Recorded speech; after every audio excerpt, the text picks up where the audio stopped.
Morning class. The last couple of sessions we saw about the concept of strategy,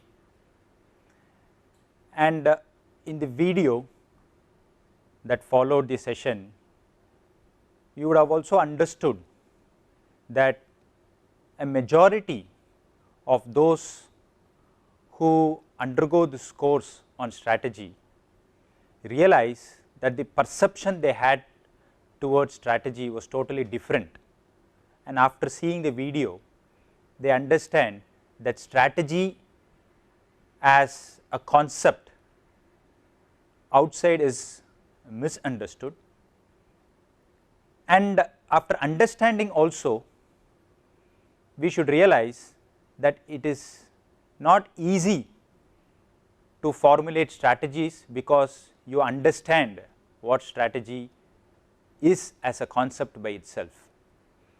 The reason I am making this statement is, assume that you know what strategy is, that you are not carried away by the popular misconception of what actually it is. Now that we know what strategy is, in a nutshell we understand that we need to do things differently and gain a sustainable competitive advantage, and in a nutshell that is strategy. And if we know that this is what strategy is all about, we should not fall into the trap just because we know the theory behind strategy. It is not that it is as easy to come out with a strategic plan as it was easy to understand it. But that does not mean that formulating strategy or coming out with a strategic plan is a difficult task.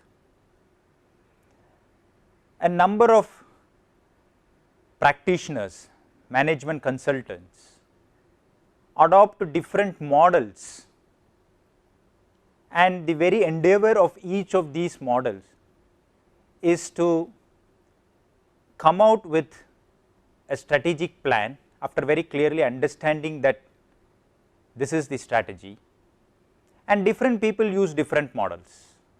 And as I told you in my initial classes that I would be attempting to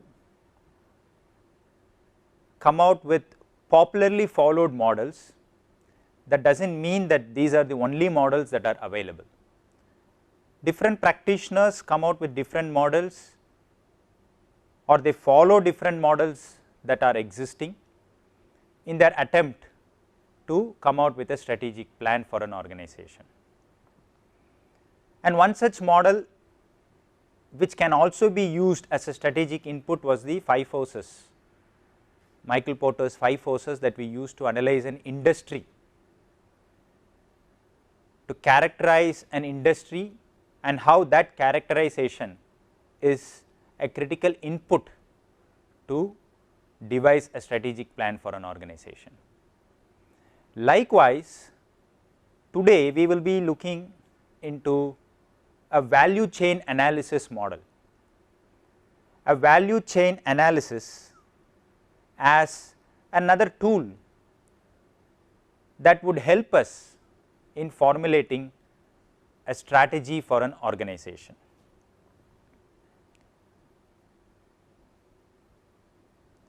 Now, this value chain analysis,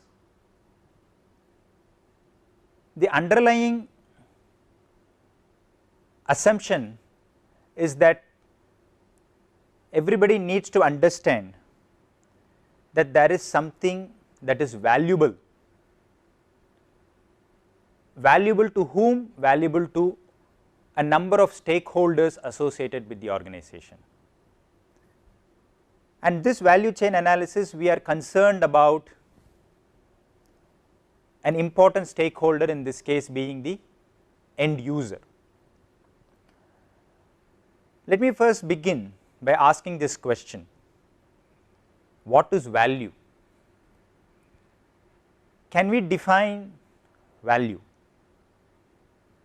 And there are many views to the definition of value. and you will find different people coming out with different definitions for it. But the common understanding is that there is a need for uniqueness in whatever be the value proposition that each organization puts forward. And it is this uniqueness, perceived to be unique from a critical stakeholder, in this case the end user, that is important for organizations to gain that sustainable competitive advantage. So, we must understand that any product, any service, and as a result of which any organization has something unique that it offers to the end user, and this perception of uniqueness in the product or the service that is being delivered can be understood as the value proposition. To make it simple, we say that this is the value that this organization through its product or service delivers to its customer, and not that the organization thinks that this is the value. It is the other way, that the customer or the end user feels that this is the uniqueness that the end user gets out of using this product or availing this service. And if this uniqueness is able to provide a sustainable advantage, a competitive advantage, then we characterize that uniqueness with this term value. And I will just begin by a role play exercise, so that you will understand this better, because many think that value is an abstract concept, and this role play we will understand how that value is not abstract, except that it is hidden in different forms, and the way we perceive the hidden uniqueness and the way we articulate and convey that this uniqueness is the value proposition of the product or service is what makes the difference between successful organizations, those organizations that have sustainable competitive advantage vis-a-vis others that who are not able to, despite having some hidden values, not forcefully able to bring that as a competitive advantage. And I will start this role play by using the cola products. So, what I will try to do is, I will have somebody volunteering and try some of the cola products, and predominantly it is going to be the Coke or the Pepsi, and let us see whether the volunteer is able to identify what these products are. So, let us begin this role play.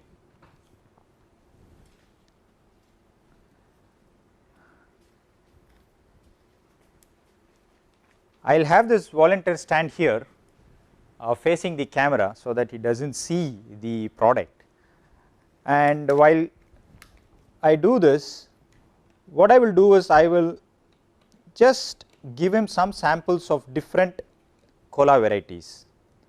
I will make sure that he does not know what he is drinking. You do not know what I am giving you, right, because there is a mirror there. So, make sure you do not know what you are drinking.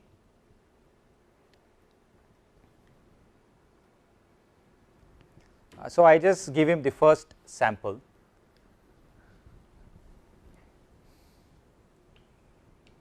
So, can you tell me what product is this? Both are cola products. So, he says this is a Pepsi. Okay.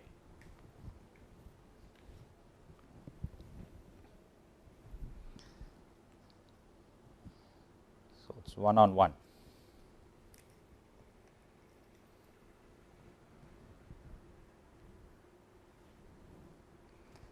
The next product is another cola product, and by the way all of them are cola products.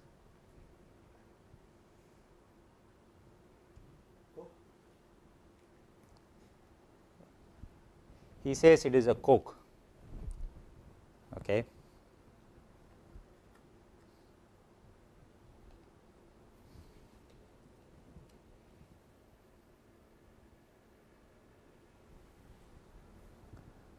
Here.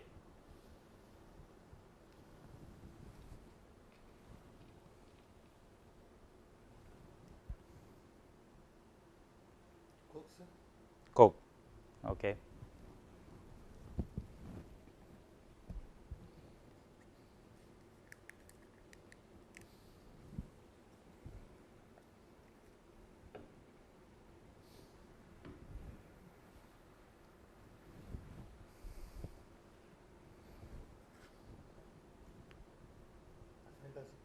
Fanta. Okay.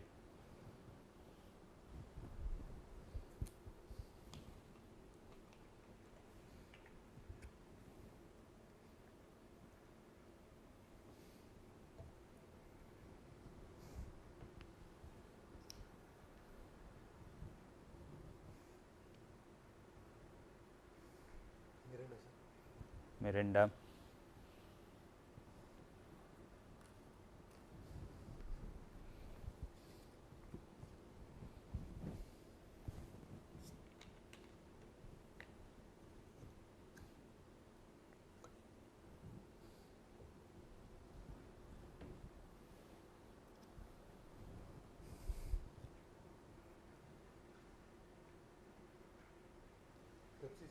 Pepsi. Looks to me that he is a big, it's a connoisseur of cola drinks.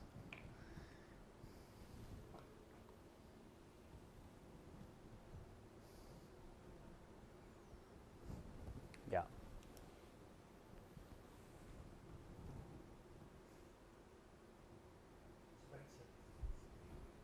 Sprite.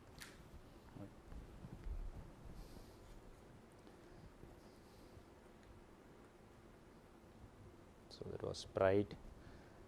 This one.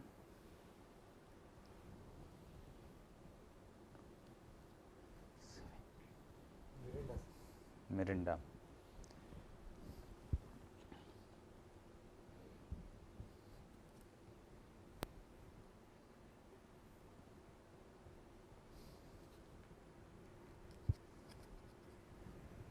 Yep. He's got 6 on 8 so far. Sprite.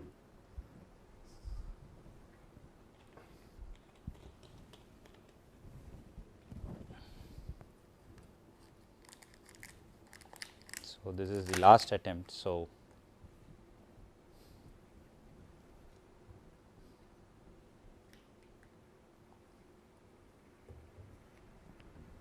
thank you.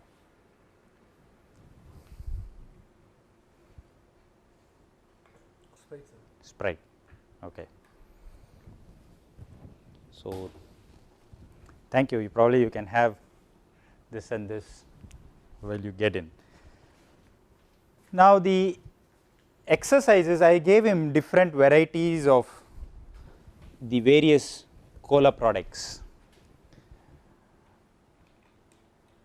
I had a 7-Up, a Sprite, a Mirinda, a Fanta, Coke, Pepsi, and in Coke I had a regular Coke as well as a Diet Coke. Out of the 10 samples that he tasted, the score was 6 on 10, and I must admit that this is a very high score because I have tried this experiment before. I have not got results above a 40% hit rate, but still the purpose of this role play is to ask this question: what is it in the cola product that makes people or big fans of the cola product to identify the taste of such cola products, or to identify the product itself with just one sip, and in this case the hit rate was 6. When I asked him the question, whether you used taste, some would say yes, and very natural because this is something that we are drinking and we can identify it only because of taste. But further, if I probe and ask the question whether you drink a Coke or a Pepsi because it tastes better one over the other, and the response that I have got from different people is that a majority of them do not say it is because of the taste. And look at this unique situation where something that we eat, and invariably we assume that we eat something because it is good to taste. And here is a product where majority of the consumers assume that, let us say they take it because of the taste, are not able to identify the product with its taste. 50%, 40%, 30%, in some cases all the samples have been identified wrongly. And in some cases people do not admit that they have a cola, they consume a cola product because of its taste. They say, I mean, I am brand conscious and I have always been a Coke fan. Why? They have different reasons other than the taste,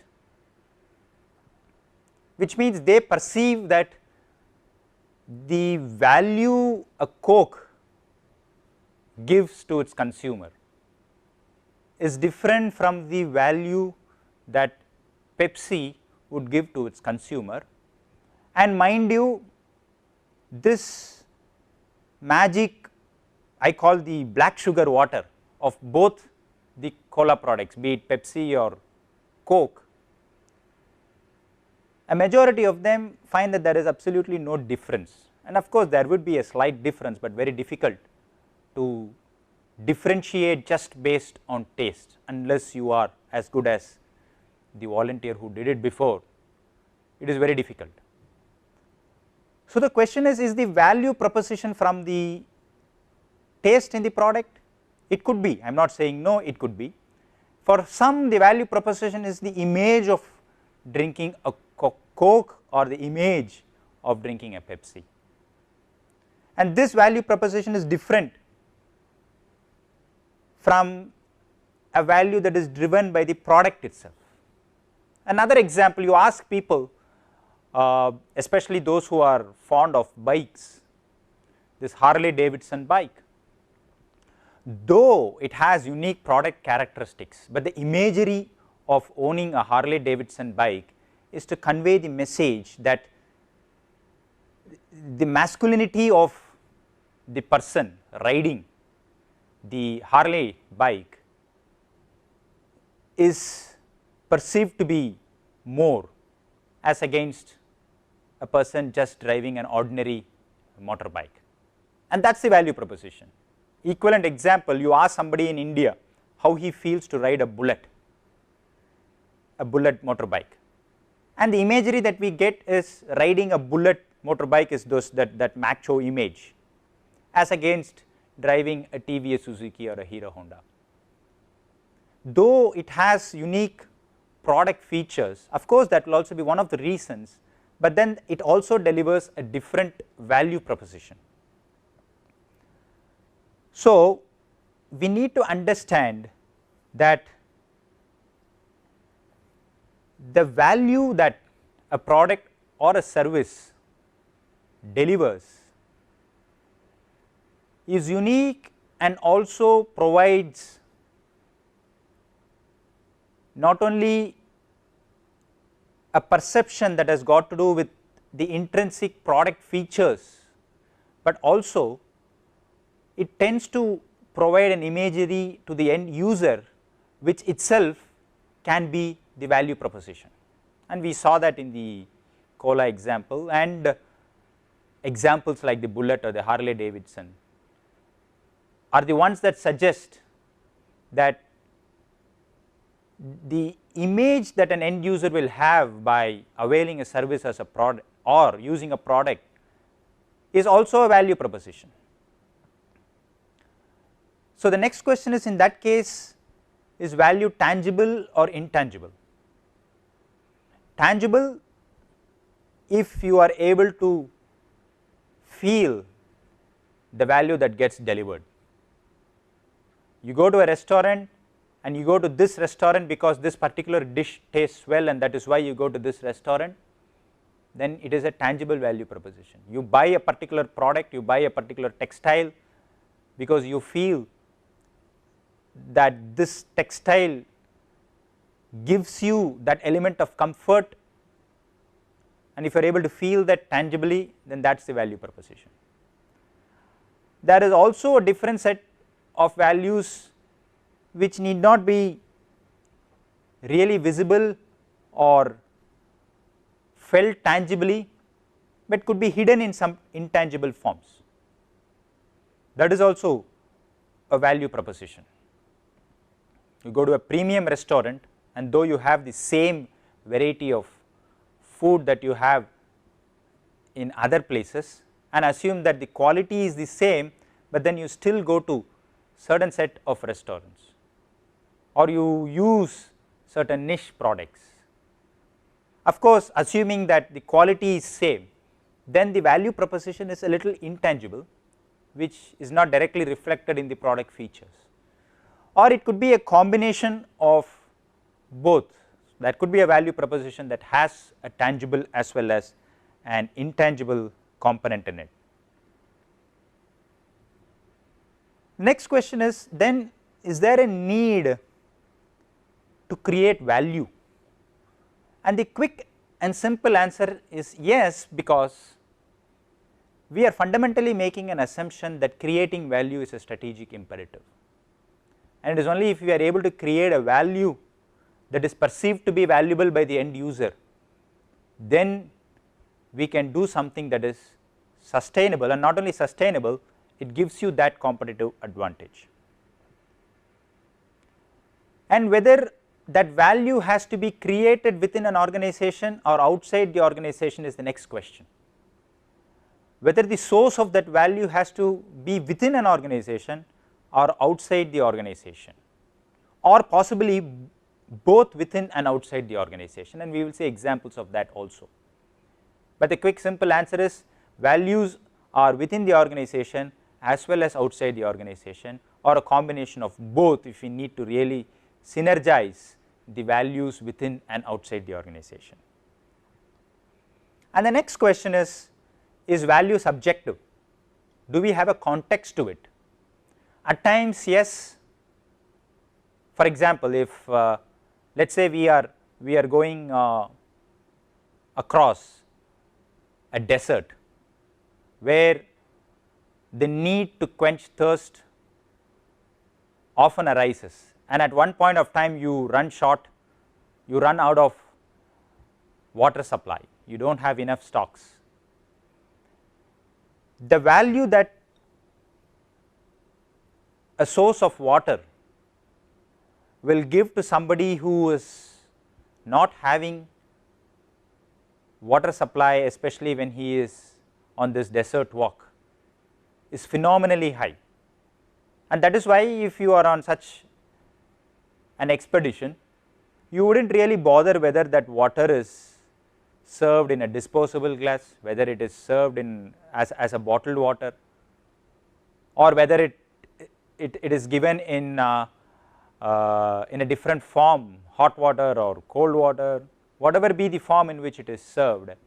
It becomes a little immaterial, because at that point of time the value of water is so high, and at times you even end up paying more than what you actually would otherwise pay. So, it has a context, and at the same time it can also be subjective. The same water for somebody who cleans the restaurant table has no value at all. In fact, more water on restaurant table is more work for the cleaner. So, there is an element of subjectivity in value, and also we need to see the context behind which a particular product or service delivers the value. Now, it is this understanding that is required before we move forward. Now, we need to understand that each firm, each organization can be split into different sets or different set of discrete activities. Each operation can be characterized to belong to a particular type of activity, and you have different type of activities in any organization, and each of the activity, when it is carried, has a particular cost to it. Remember, when we were talking accounting in management accounting, I very briefly touched about activity based costing also. It means that any unique set of activities has a cost element in it. So, to perform an activity, the organization incurs a cost, and just as you have cost to any activity, there is room to perform the same activity in a different way. So, every activity has to be viewed with a perspective that it can be performed differently from what you used to do before or from what competition is doing. So, there is scope for isolating cost of an activity, and also there is scope for trying to see if we can do this activity in a different way, and by doing differently we are able to deliver some additional benefit to the end user. Now, it is this idea that forms the fundamental basis for a value chain analysis, that we are able to disaggregate various activities of an organization, and that we are able to individualize the cost and the differentiability of each of this activity. And after doing all this, either we try to reduce the cost or we are able to do a particular activity in a different way, then we are at a position to even charge or price the product or a service more, because a reduction in cost or the propensity to do it in a different way is enough reasons for increasing the price with the hope that the end user is willing to pay that extra price. And if that end user is willing to pay that extra price, then you have some value element in it. So, there is no point in doing the same thing and then expecting an incremental price for it, because the end user will not be able to appreciate the difference. Or if you are able to reduce the cost of a particular activity, then your margins will improve. Either way, the profitability is increased. So, more value means there is an inherent benefit, and from an organization point of view, the benefit is the ability to price the product or the service more. And I will explain this by just demonstrating this value stick. And any organization will have a supplier or a vendor, then the organization itself or the firm itself, and then the end user. And if you are able to split the value across these three stakeholders, why is that a supplier is providing that input to the firm when there is an alternate opportunity? He thinks that giving it to your firm, he is able to capture some value.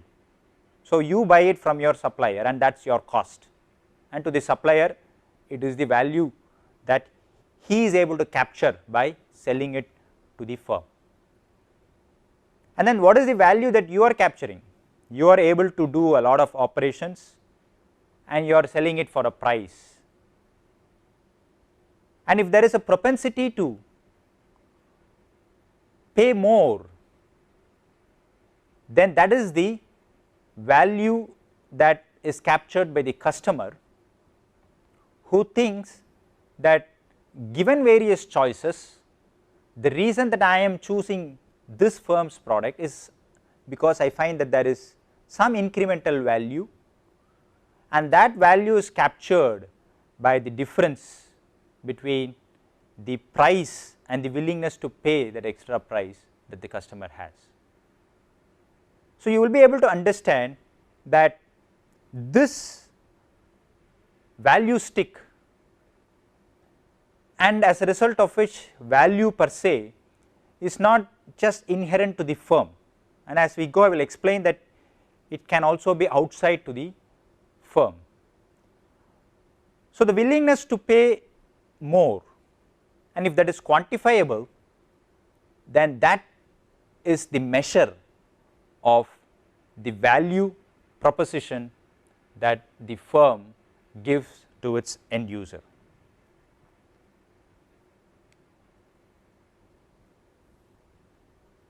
Now, there are different sources of value, and I told you that it could be within the firm, outside the firm, it could be tangible or intangible, but it has to emanate from a particular source. And if it is as direct as a value that comes out of a product, it means that the product is delivering something that is intrinsic and inherent to the product itself, and that is the main source of supply of this value.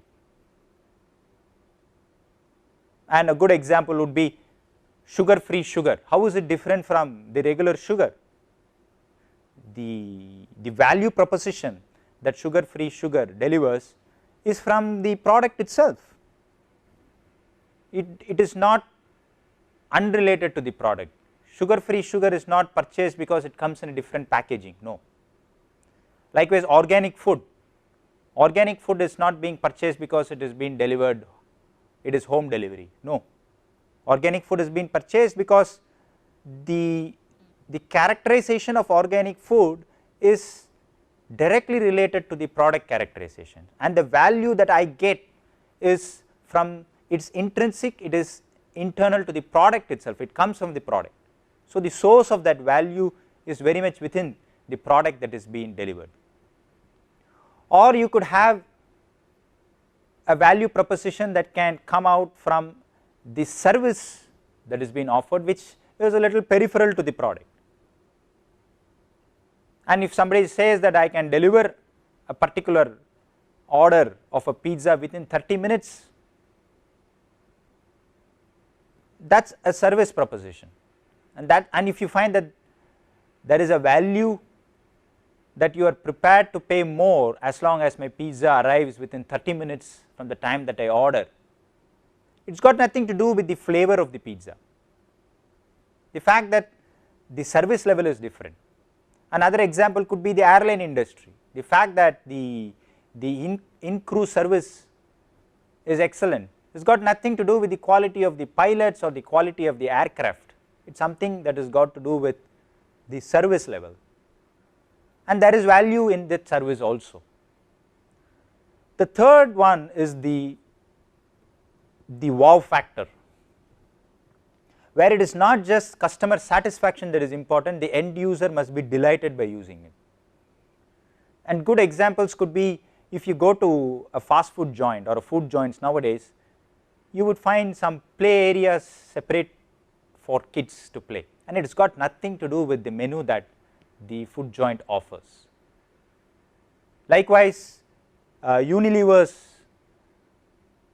value chain has a lot of stress on the environmental impact that the product after its use creates. So, it has got nothing to do with the product, it has got nothing to do with even the service value of the product, it is after the product that is being used. So, it has got nothing to do with the product or the service, and I will show you a small video that explains what I am trying to say. But still I am able to feel that this is a unique value proposition, despite the fact that it has got nothing to do with the product per se or the service with which this product is delivered, but still I have something that tells me, yes, this is something that I perceive to be very valuable, and that I call, or Jim Clemmer calls it, the wow value. So, if you look at the sources of value, at the heart comes the product value. Another value proposition could come from the service levels, or something that is unrelated to the product or the service, but definitely delivers some value proposition for which customers are willing to pay more. So, these are, I am not saying these are the only three, but these are predominantly the three sources of value. Now, putting all this in proper perspective and provide a structure based on which every organization can create a value chain which they can use it internally to analyze, or for consultants to look at the value chain of an organization to see where we can build values, in which activities we can build values. Michael Porter in 1995 formulated this value chain. The structure was to present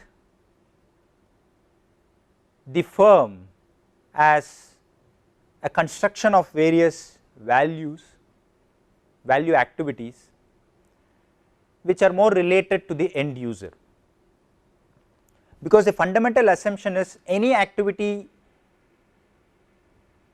is non-valuable if it is not able to synchronize itself with the needs of the end user, or it is not able to really add value to the end user.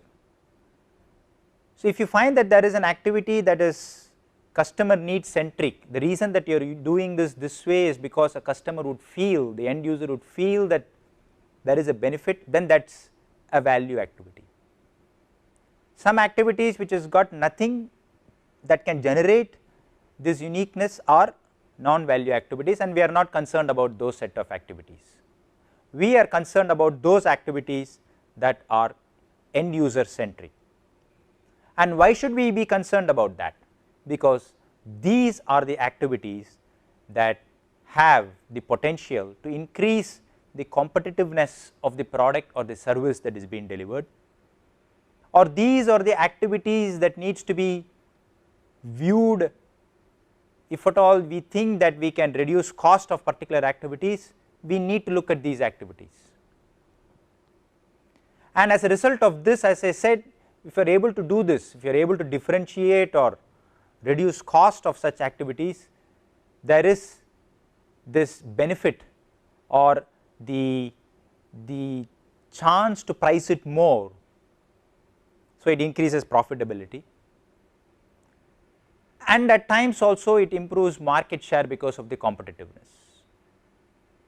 So, you build your top line by market share or strengthen your bottom line by improving the profitability, and whatever be the way, at the end of the day it delivers by way of an increased profitability or an increased market share. And we should be concentrating only on those activities which Michael Porter identifies. He identifies a set of activities that he thinks is very critical for any organization. And why? As I said before, every organization needs to understand its own value chain, so that it can compare its value chain with its competition to gain that cost advantage, or it needs to understand its own value chain, so that it is able to distinguish its product or service from its competition, because it is able to do certain things in a different way, and that is the uniqueness, and that is the differentiating factor from competition. Or it should also be able to understand the entire value delivery system, which is not just the value chain of the firm itself, but the value chain right from the supplier to the end user. So, it can be as all pervasive as including a value chain of a supplier to the value chain of the end user, because the end user ultimately pays for all the profit margins along the entire value chain, because if a supplier is making profit, it is not being reduced by the original equipment manufacturer. That profit gets added on to the cost price of the OEM, and the OEM's profit gets transferred to a dealer, and the dealer's profit gets transferred to the end user. So at the end of the day, it is the end user who ultimately pays for all the profit margins that lie across the entire value chain. So it is not enough if we just understand the value chain of the firm, it also makes sense to understand the value chain of the suppliers or the value chain of those who are involved after the firm delivers the product and service before it reaches to the end user. A typical example could be the auto industry. Suppose I want to buy a car, it is not that I just walk into the factory of a Tata Motors or a Ford and just buy a car. The entire ecosystem of the automobile industry has various stakeholders. You will have raw material suppliers, auto component suppliers, you will have the original equipment manufacturer, in this case a car manufacturer, you will have a dealership network, and then finally at the dealer's place you go and buy a car.